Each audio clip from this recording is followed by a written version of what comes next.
हमारे महाराज जी ने एक प्रश्न किया था 2-3 दिन पहले मुझसे कि जय जय श्री राधे में आप लोग हाथ क्यों उठाते हो। मुझे आज याद आया महाराज जी का प्रश्न। महाराज जी, हमारे वृंदावन का रीति है केवल जय जय श्री राधे नहीं, हरि बोल बोलो, कुछ भी बोलो, हाथ उठा के बोलो। क्यों? उसका भाव 2-3 भाव हैं।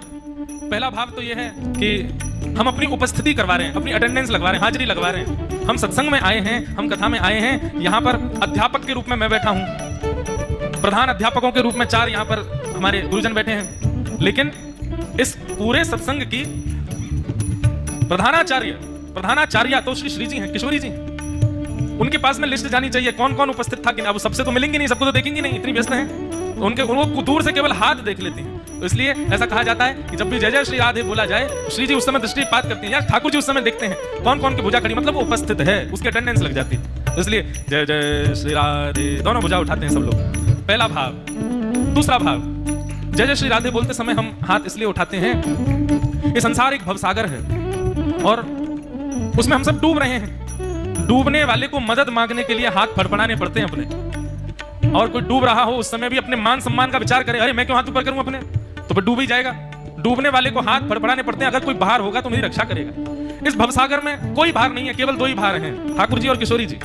इसलिए जब भी कीर्तन हो, जब भी जय जय श्री राधे बोले तो भुजा उठाओ, मानो श्री जी को दिख जाएगा, अरे कोई डूबता हुआ हाथ ऊपर कर रहा है, कह रहा है कि मेरी रक्षा करो, मुझे बचाओ, तो श्री जी आके उसको निकाल लेते हैं। दूसरा भाव। तीसरा भाव, जब कोई कीर्तन होता है, जय जय श्री राधे बोलते हैं, तो दोनों भुजा उठा करके, मानो जिस प्रकार एक नन्हा बालक वो जब नया नया चलना सीखता है तो थक जाता है, वो दूर से ही अपने पिता को देख के हाथ उठा लेता, मुझे गोदी में लो, मुझसे चला ही नहीं जा रहा, मैं चलने लायक नहीं हूं, नाथ मुझे उठाओ।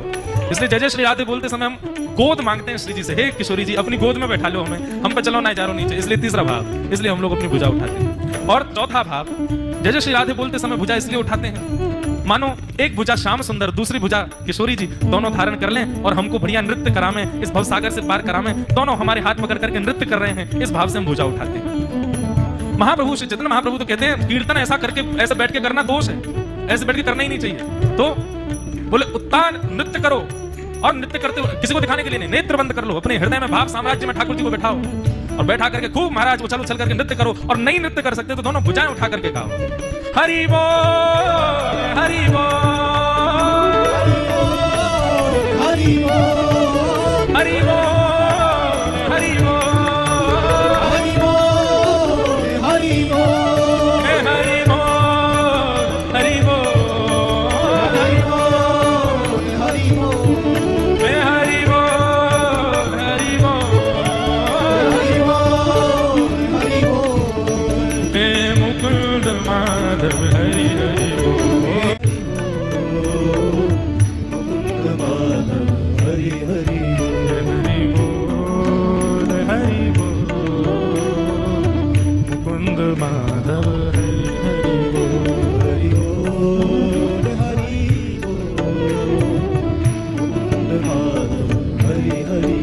प्रहलाद जी महाराज ऐसा कीर्तन कर रहे हैं, सारे दैत्य बालक प्रहलाद जी के साथ में नाच रहे हैं और खूब उछल उछल करके करताल बजा रहे हैं, मृदंग बजा रहे हैं।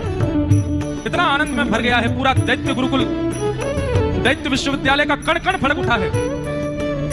पूरे हिरण्यकश्यप के उस दैत्य विद्यालय के कण कण से मानो हरि की गूंज निकल रही है प्रहलाद जी के साथ।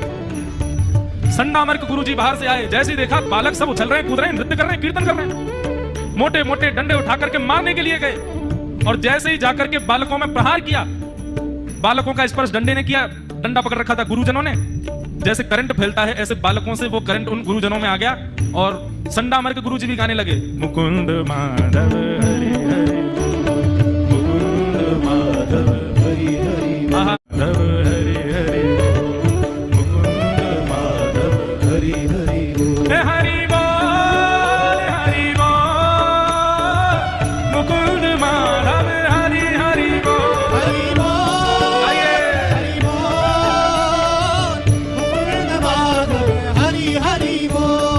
कश्यप के कानों तक स्वर जाने लगा। क्रोध में भर करके अपनी तलवार अपनी गदा को ढूंढने लगा। सैनिकों ने कहा आप नाराज मत होइए महाराज, हम लोग जाते हैं, हम मंत्री के साथ में जाते हैं, अभी प्रहलाद को पकड़ करके लाते हैं, वही कीर्तन कर रहा है। बोले आज इसको पकड़ के लाओ, इसका वध मैं ही करूंगा, जल्दी जाओ। मंत्री महामंत्री सेनापति तीनों गए और साथ में 10-15 सैनिकों को लेकर के गए प्रहलाद को पकड़ने। जाकर के देखा तो वहां तो गांववासी दैत्य गुरुकुल के सारे बालक, संडामर्क गुरु जी और प्रहलाद सब कीर्तन कर रहे हैं। उनकी कीर्तन की गूंज ऐसी, उनकी कीर्तन की छाप ऐसी, कीर्तन का स्वर ऐसा अब बड़ी भीड़ लगी है तो सोच रहे हैं कि थोड़ी देर खड़े रहें, थोड़ी भीड़ छटे तो भीतर जाएंगे, लेकिन यही गलती कर देते हैं। खड़े खड़े जैसे ही कीर्तन का स्वर कान में जाता है, सेनापति, महामंत्री, मंत्री और साथ में आए हुए सारे सैनिक वे भी अपनी तलवार और गदा उठा करके गा रहे हैं, हरि बोल मुकुंद माधव हरि हरि बोल, हरि बोल मुकुंद माधव हरि हरि बोल। जय जय श्री राधे, अवधूत चिंतन श्री गुरुदेव दत्त, नमः पार्वती पतये, हर हर महादेव। ऐसा कीर्तन किया श्री प्रहलाद जी महाराज ने कि जड़ चेतन पृथ्वी आकाश पंच तत्व तो कीर्तन में आए ही आए। राक्षस प्रवृत्ति के संडामर के गुरुजी भी कीर्तन करने लगे, दैत्य बालक भी कीर्तन करने लगे, यहां तक कि हिरण्यकश्यप की सारी सेना भी, मंत्री, महामंत्री, सेनापति भी कीर्तन करने लगे। उस नगर के समस्त जीवात्मा जो कोई भी उस कीर्तन के संपर्क में आया सब कीर्तन करने लगे। क्यों? क्योंकि कीर्तन गाने वाला परम शुद्ध प्रहलाद है। उनके मुख से निकलने वाला स्वर वो इतना सुख दे रहा है कि वहां कोई भी स्वयं को रोक नहीं पा रहा है। ऐसा कीर्तन श्री प्रहलाद जी महाराज कर रहे हैं। पंढरपुर में एवं महाराष्ट्र में आज भी जब अभंग कीर्तन होता है और कीर्तन जब अपने चरम पर पहुंच जाता है, जब असंख्य वैष्णव बैठे हों, मृदंग की और करताल का धुन सुनाई देती है, तो लगता जब कीर्तन में एक व्यक्ति भी शांत ना बैठा हो, जितने लोग बैठे सब कीर्तन में गा रहे हों, समझना कि उस कीर्तन में साक्षात पंडरीनाथ नृत्य कर रहे हैं। वो दिख नहीं रहे होंगे लेकिन वो खड़े हैं, वहीं नृत्य कर रहे हैं। हमारे गोविंद काका आए हैं आज, उस दिन आप सुंदर भाव सुना रहे थे कि श्री तुकाराम जी का कीर्तन था, ठाकुर जी पधारे, तुकाराम जी कीर्तन कर रहे थे, श्री पंडरीनाथ भगवान रुक्मणी जी से बोले मेरा मन नहीं लग रहा, मैं तुम बैठो मेरी जगह, मैं जा रहा हूं कीर्तन में। रुक्मणी जी बोली यहाँ इतनी भीड़ है, किसको कौन संभालेगा? बोले अब थोड़ी देर तुम संभाल लो, मेरा तो मन कर रहा है। वो तुकाराम जी वहां कीर्तन कर रहे हैं, इतने वैष्णव नाच रहे हैं, करताल बजा उछल उछल के सब कीर्तन कर रहे हैं, मैं तो वहीं जा रहा हूं।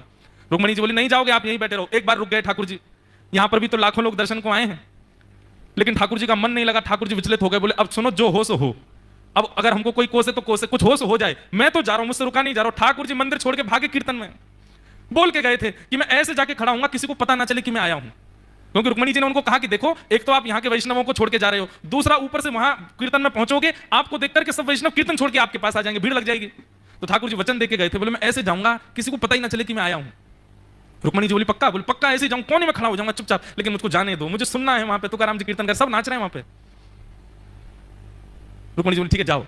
ठाकुर जी वश में नहीं रहे, दौड़े, और जैसे ही पहुंचे तो जैसे किनारों में लोग खड़े रहते हैं ना, देखने वाले भीड़ बहुत होती है तो कोनों से देखते हैं, ऐसे ठाकुर जी कोने से झांक करके कीर्तन में देख रहे हैं, सबसे पीछे खड़े हैं। लेकिन जैसे ही कीर्तन की ध्वनि वो सब पर असर डाल रही थी, और जब सब नाच रहे थे, सब गा रहे थे, सब आनंदित हो रहे थे, तो बाहर खड़े श्री पंडरीनाथ भाव विह्वल हो गए, नेत्र बंद हो गए ठाकुर जी के, और बाहर खड़े खड़े ठाकुर जी नृत्य करने लगे। इतने भावावेश में आगे देख ही नहीं रहे, नेत्र बंद करके नृत्य कर रहे हैं। और नृत्य करते करते ठाकुर जी की स्थिति ये हुई कि वहां खड़े लोगों को अपने ऐसे कोहनी से किनारे करते करते करते करते ठाकुर जी लाखों वैष्णवों के बीच में आकर के नृत्य करने लगे। सब आश्चर्यचकित हो गए, मुंह पर हाथ रखे, अरे पंडरीनाथ, अरे विट्ठल आ गए, विट्ठल आ गए, साक्षात ठाकुर जी पधार गए। लेकिन ठाकुर जी तो भाव में नृत्य कर रहे हैं।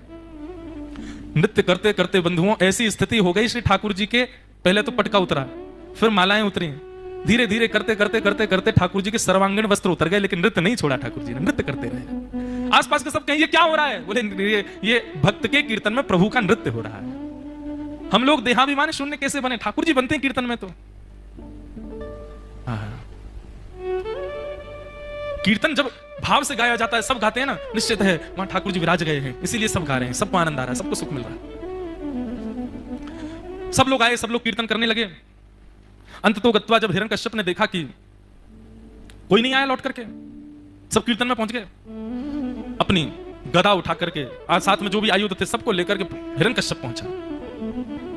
और हिरण्यकश्यप ने पहुंच करके जाकर के देखा तो वहां तो सब सेनापति मंत्री आदि सब नाच रहे हैं, मृदंग ले लेकर के उछल उछल के नृत्य कर रहे हैं। बोले तुम सबको तो मैं देखूंगा बाद में, पहले तुम्हारे इसको देखूंगा प्रहलाद को। और पूरी वहां कीर्तनियों की फौज लगी है, सब कीर्तन कर रहे हैं, सबको किनारे करता हुआ, धक्का देता हुआ हिरण्यकश्यप भीतर प्रवेश कर गया। बीच में गोल बना रखा था, कीर्तनियों ने अपना स्वरूप, बीच में श्री प्रहलाद जी करताल लेके नाच रहे थे। हमारे पूज्य नाना जी एक बात कहते थे, बहुत सरल भाषा में कहते थे, बोले भैया इतने लोग कीर्तन में आए और जितने लोग कीर्तन में आए सब कीर्तन में गाने लगे, सब कीर्तन करने लगे। संडामर के गुरुजी करने लगे, दैत्य बालक करने लगे, सेनापति राज्यमंत्री आदि सब कीर्तन करने लगे, सैनिक भी कीर्तन करने लगे, जो भी कीर्तन के संपर्क में गया सब कीर्तन करने लगे। तो फिर हिरण्यकश्यप को क्या हुआ? उसने कीर्तन किया, उसको कीर्तन का स्पर्श क्यों नहीं हुआ? तो एक मजाकिया लहजे में हमारे नाना जी कहते थे, बोले करंट पूरे तार में फैला दो और उस तार को थोड़ा नंगा करके उसके ऊपरी भाग को हटा करके बल्ब से छुपा दो, वही बल्ब जलेगा जो फ्यूज नहीं होगा। लेकिन जिस बल्ब के स्पर्श करने पर बल्ब नहीं जले, करंट पूरा पूरा आवे, तो समझो कि वो बल्ब फ्यूज है। तो हमारे पूज्य नाना जी कहते, प्रहलाद जी ने ऐसा कीर्तन का करंट फैलाया कि सब उसमें प्रज्वलित हो गए, लेकिन एक फ्यूज बल्ब आया, कौन? हिरण्यकश्यप, जला ही नहीं। वो जला ही नहीं, उद्दीपन ही नहीं हुआ उसका। अब इसका मूल भाव क्या है? नाना जी का कहने का भाव देखो, कहे तो सहजता में गए लेकिन बहुत बड़े सूत्र दे गए। क्या? एक बार कथा में जाने से, एक बार कीर्तन में जाने से, एक बार पंढरपुर जाने से, एक बार किसी संत के संग में आने से, एक बार वृंदावन जाने से, एक बार किसी तीर्थ में जाने से, एक बार हरिनाम संकीर्तन या कथा सुनने मात्र से आपकी उसमें रुचि हो जाए, तो समझ जाना कि ठाकुर जी ने पहले से ही आपको स्वीकार कर रखा था, बस करंट लगने की देर थी, आप फ्यूज नहीं थे, प्रज्वलित हो गए। लेकिन अनेक बार पंढरपुर हुआ है, सैकड़ों कथाएं सुन ली, खूब संतन को संग कर लियो, ना तो अपने विषय छोड़ पाए, ना अपने भोग छोड़ पाए, ना अपने अंदर परिवर्तन ला पाए, ना अपनी दूषित बुद्धि को सुधार पाए, तो समझना हिरण्यकश्यप की तरह फ्यूज है आपका बल्ब। कितनों करंट दे लो, जलने वाले नहीं हो। कितनी भी स्विच ऑन स्विच ऑफ करते रहो अपने वो स्विचेस को, फ्यूज बल्ब में जलेगा ही नहीं, वो उसको निकाल के दूसरा लगाना पड़ेगा। फ्यूज बल्ब की बस एक ही गति होती है, क्या? फोड़ दो, फेंक दो, किसी काम का नहीं। तो नाना जी कहते हैं, भैया अगर तुम एक बार में चेत गए, एक बार की कथा से ही तुम्हारे ऊपर असर पड़ गया, या चलो आजकल मैं ऐसा कह लूं, एक दो बार वृंदावन गए, एक दो बार कथा सुन ली, एक दो बार कीर्तन, तो उसका असर पड़ गया, तो निश्चित है कि करंट की देरी थी, थे तो आप स्वस्थ ही, प्रज्वलित होने लायक ही थे। इसका मतलब ठाकुर जी ने पहले से ही चुन रखा था आपको, बस एक सदगुरु के आने की देरी थी, एक वक्त आने की देरी थी। और जो नहीं चेतते ना, ये समझ लेना ये संसार के लिए ही आए हैं, इनको ठाकुर जी ने पहले से स्वीकार करके भेजा है, और उनके लिए ज्यादा प्रयास भी नहीं करना चाहिए। जरूरी थोड़ी सब भक्ति बने, भाई सब भक्त बन जाए, संसार कौन चलाएगा? फिर कुछ लोगों को संसार के लिए भी रहने दो, ये भी चलते रहे। इसलिए जबरदस्ती नहीं करनी है। परिवार का एक व्यक्ति सदस्य भक्त हो गया, ठीक है, बाकी के नहीं बनने तो काय को पीछे पड़े उनके, छोड़ो, एक हो गया वही बहुत है। तो हिरण्यकश्यप वो पहले से अस्वीकार किया हुआ है भगवान ने उसको। क्यों? क्योंकि देखो बाकी के लोग प्रहलाद से बैर हिरण्यकश्यप के करने से करते हैं, अपने मन से कोई प्रहलाद से बैर नहीं करता, पर हिरण्यकश्यप तो अपने मन से बैर करता है प्रहलाद से। और भक्तों से जो बैर करे, वैष्णवों से जो बैर करे, ठाकुर जी उसको कभी स्वीकार नहीं कर सकते। वैष्णवों के प्रति प्रीति जिसके चित्त में नहीं है, वो कभी ठाकुर जी उसको अंगीकार, कितनी बढ़िया कथा सुना लो वो फिर भी नहीं चेतेगा। उसकी चेतना वैसी ही रहेगी जैसा वो है। ये प्रमाण है कि वो अस्वीकार किया जा चुका है पहले ही। प्रहलाद जी महाराज ने खूब सुंदर कीर्तन किया, कीर्तन में सब आ गए, हिरण्यकश्यप आया, आकर के महाराज सबसे पहले प्रहलाद जी महाराज को ही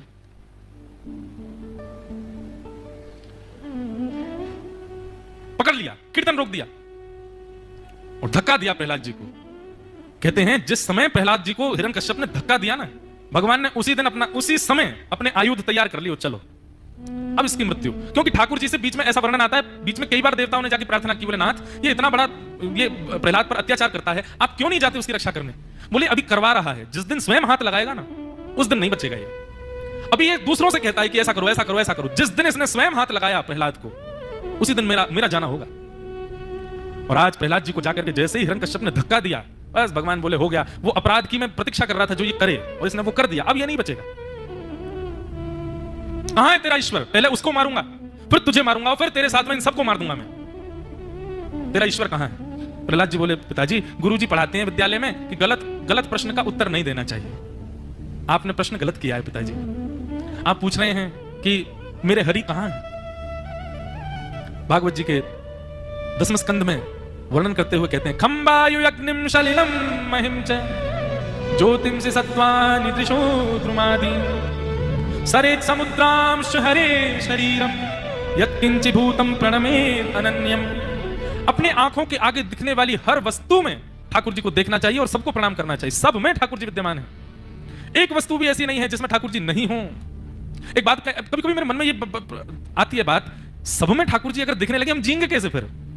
तो इसका उत्तर पता क्या आया कि जिस दिन सब में ठाकुर जी दिखेंगे उसी दिन मुक्त हो जाएंगे हम। जी नहीं, पृथ्वी हमारे भार को रख ही नहीं पाएगी, कहीं जाओ अब तुम इस संसार में नहीं रह सकते। अब मैं माइक में बोलने की बजाय इनको प्रणाम करने लग जाऊं, अरे ये तो ठाकुर जी हैं, साक्षात गोपाल जी हैं। अरे गाड़ी, ओहो 4 पहिया वाले ठाकुर जी आ गए, प्रणाम, दंडवत साष्टांग। हवाई जहाज उड़ने वाले ठाकुर जी, जय हो, दंडवत। सब में ठाकुर जी दिखने लग गए तो हमारी स्थिति ऐसी होगी कि पृथ्वी ही हमको स्वीकार कर देगी। बोले अब तुम इस मृत्यु लोक के बचे ही नहीं हो, तुम तो वैकुंठ ही जाओ, प्रस्थान करो, उड़ने लग जाएंगे हम आकाश में। लेकिन ये होना बहुत मुश्किल है। हमें पता हम जी क्यों रहे हैं, हम इसीलिए जी रहे हैं क्योंकि हमारी दोष दृष्टि है। दोष बुद्धि और दोष दृष्टि ही हमको जीवित रखे हुए है आज तक। ये दोष दृष्टि और दोष बुद्धि कम हो सकती है, नष्ट नहीं हो सकती। क्योंकि यदि ये नष्ट हो गई तो फिर हम जीवित, हमारे प्राण जो है, हमारी आत्मा जो है, वो इतनी, हमारे तन इतना सूक्ष्म हो जाएगा, इतना सूक्ष्मता आ जाएगी हमारे भीतर, प्राण अपने आप ही निकल जाएंगे। बोले जय हो, बस कल्याण, उद्धार हो गया हमारा, चलो यहां से।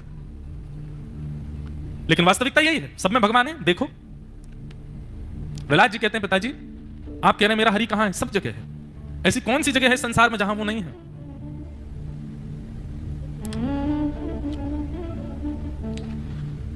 अच्छा, वहीं जिस स्थान पर कीर्तन आदि सब चल रहा है, वहां एक सुंदर एक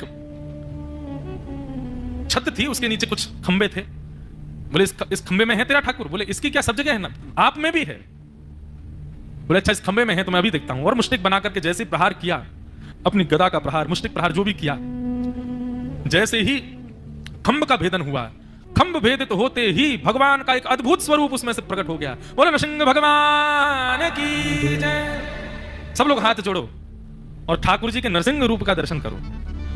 सत्यम विधातु निज भृत्य भाषितम व्याप्तिं च भूते स्वकिलेषु चात्मनः अदृश्यता तद्भूत रूपहम अदृश्यताद्भुत रूपमद्वहम स्तंभे सभायां मृगम न मानुषम। भगवान का नरसिंह स्वरूप प्रकट हुआ। कैसे ठाकुर जी? बोले नरसिंह। हमारे ब्रज के एक संत तर्क देते हैं, ठाकुर जी नर तो इस भाव से बनकर के आए हैं कि प्रहलाद, अति कोमल प्रहलाद है, उसके लिए ठाकुर जी नर का रूप धारण कर रहे हैं।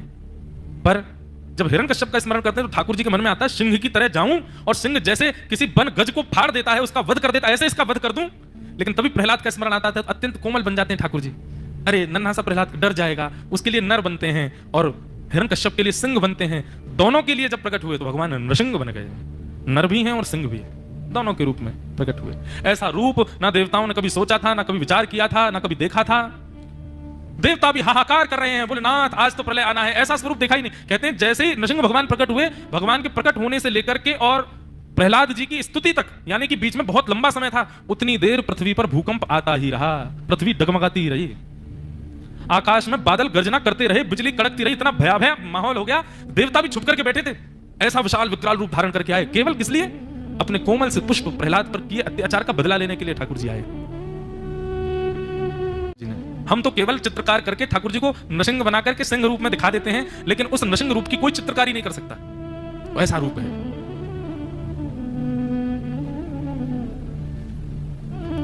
भगवान प्रकट हुए, हिरण्यकश्यप के साथ में युद्ध किया, उसके जितने भी वरदान उसने बताए थे सबको भगवान ने सिद्ध कर दिया। अब थोड़ा मैं शीघ्र चलूं, यहीं आकर के रेलगाड़ी हमारी पीछे रह जाती।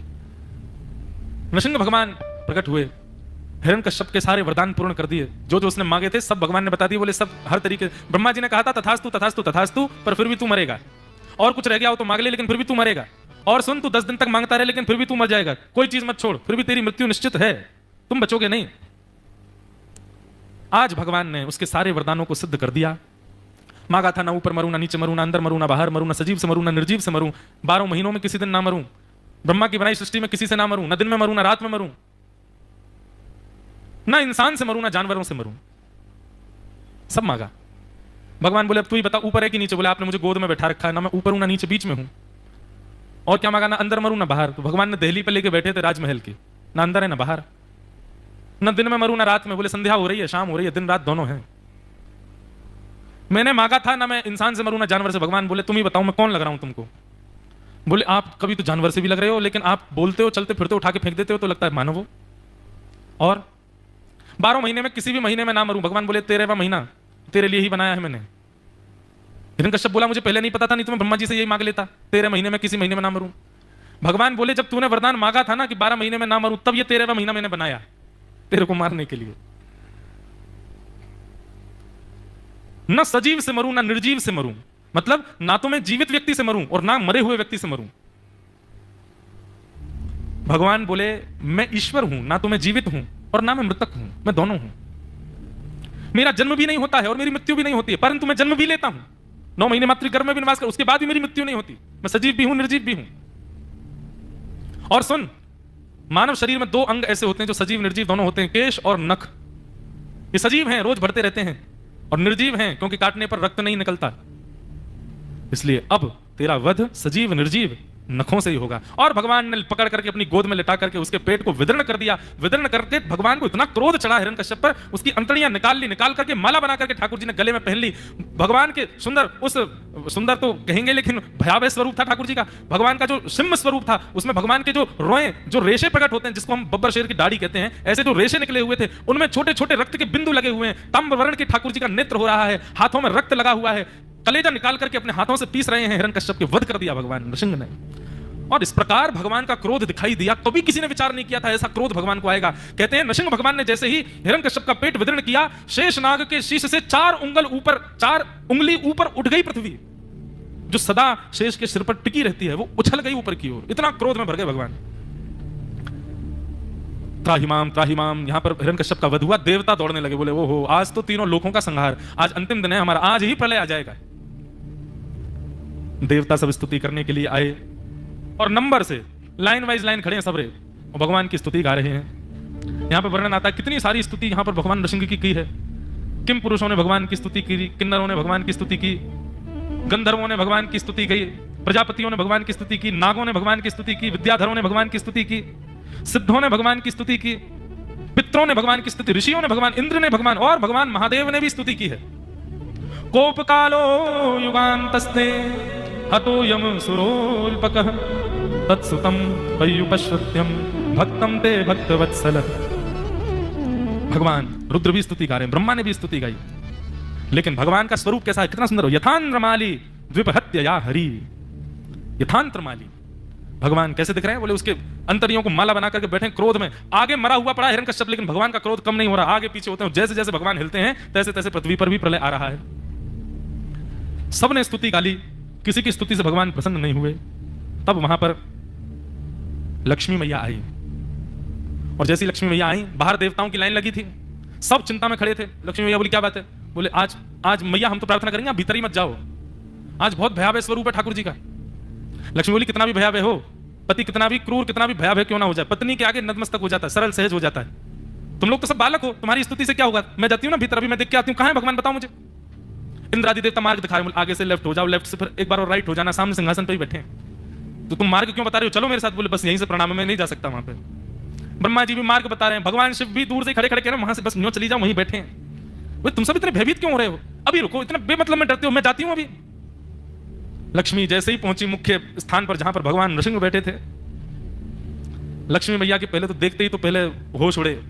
सामने अच्छा ठाकुर जी कोई 6-7 फीट के नहीं थे, विशाल रूप था भगवान का, और उसमें भी नृसिंह श्वास ले रहे हैं तो महाराज उस पूरे क्षेत्र की वायु एक साथ ठाकुर जी के भीतर जाती है, और श्वास छोड़ते हैं तो एक साथ मानो जैसी आंधी जैसी आती है। ऐसा नृसिंह भगवान का विराट रूप। लक्ष्मी मैया देख करके डर गई, बोले कि ये कौन है। पीछे से ब्रह्मा जी चिल्लाए, बोले जाइए नृसिंह भगवान, हरि हमारे नारायण यही नृसिंह रूप में आए हैं। भगवान नृसिंह इधर उधर देख रहे थे, सामने लक्ष्मी की ओर देखा। लक्ष्मी जी को देख करके भगवान ने, अब सिंह तो गर्जना ही करता है, सिंह तो धारता ही है, धारते हुए नृसिंह भगवान ने कहा इधर आओ। अब धार जैसी मारी लक्ष्मी भैया तो वहीं 2 पटक तो वहीं लगी उनको। भागी वहां से, बोली जी कौन बैठा दिया है अंदर, इसको बोल रहे हो नारायण है। बोले मैया जी नारायण है। बोले झूठ बोलते तुम, ये नारायण इतने कोमल है, वो तो मेरी छाया उनके पांव दबाती है। लक्ष्मी मैया कभी स्पर्श करके पांव नहीं दबाती ठाकुर जी के। कहते भगवान के चरण दबा रही थी लक्ष्मी मैया, भगवान बोले थोड़ा धीरे दबाओ, हमको लग रही है। तो लक्ष्मी मैया आराम से, उनके हाथों से लग रही है जो अत्यंत कोमल है, कोमलों में भी कोमल है, कमलों को भी कोमलता जिनसे सीखने को मिलती है, ऐसी लक्ष्मी मैया ठाकुर जी के जब चरण दबाती है, भगवान कहते हैं धीरे दबाओ, लग रही है मुझे। कितने कोमल है ठाकुर जी। लक्ष्मी मैया अपना हाथ ढीला कर लेती है, बोले अब अभी भी लग रही है, और ढीला करो, और अब और ढीला करो। तो लक्ष्मी मैया ने अपने हाथ उठा लिए, प्रकाश से छाया भगवान के चरणों में गई। लक्ष्मी मैया दबाने लगी, बोले अब, बोला अब ठीक है, ऐसे दबाओ। लक्ष्मी मैया के नेत्रों में आंसू आ जाते, कितने कोमल है, और ये राक्षसों को मारे आते हैं, मुझे तो समझ ही नहीं आता ये कैसे करते हैं सब। भगवान बोले रुक जाओ, नृसिंह रूप धारण करूंगा, तुम ही आओगी मनाने मुझे, तब तुम्हें पता चलेगा कि इस कोमलता के पीछे कौन है। और आज जब नृसिंह रूप देखा तो लक्ष्मी मैया समझ गई, बोले कि कर्तुम अकर्तुम अन्यथा कर्तुम समर्थ ईश्वर। भैया इनको कोई नहीं जानता। लक्ष्मी कहे मैं भगवान को जानती हूं तो वो भी गलत बोल रही है, वो भी नहीं जानती ठाकुर जी को, नहीं समझ सकता कोई। हाँ, केवल भक्त जानते हैं भगवान को, ठाकुर जी को तो केवल भक्त समझता है और कोई नहीं जानता। जब किसी की स्तुति काम नहीं आई तब ब्रह्मा जी ने देखा क्या करें, अब तो ये तो क्रोध शांत नहीं हो रहा है इनका। तो ब्रह्मा जी ने दूर खड़े हुए प्रहलाद जी को देखा। अच्छा, दूर ब्रह्मा जी खड़े हैं, प्रहलाद जी तो वहीं पास ही थोड़ा संकोच में हल्का सा हटके खड़े हैं भगवान से, हाथ जोड़े नीचे चरणों को देख रहे हैं प्रहलाद जी, मंद मंद मुस्कुरा रहे हैं। नेत्रों से कभी कभी भावाश्रु प्रकट होते हैं। कैसे? कभी पिता के शोक के भाव में, कभी ठाकुर जी आए इस प्रसन्नता के भाव में।